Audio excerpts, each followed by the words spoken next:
গজব হবে, একথা আল্লাহ রাব্বুল আলামিন পবিত্র কোরআনে কারীমের ভিতরে স্পষ্টকরণ করে দিলেন। ভাইগো,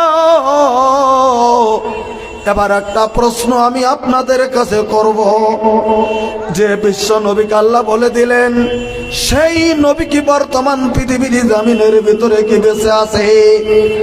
না না না, আমাদের নবী ইন্তেকাল করেছেন, আর আমাদের নবী মদিনাতুল মুনাওয়ারাতে শুয়ে রয়েছে। বর্তমান মসজিদে নববীর ভিতরে তার কবর।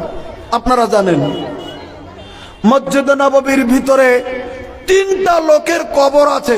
আপনারা জানেন কার কার? 1 নম্বরে বিশ্বনবী সাল্লাল্লাহু আলাইহি ওয়াসাল্লামের কবর,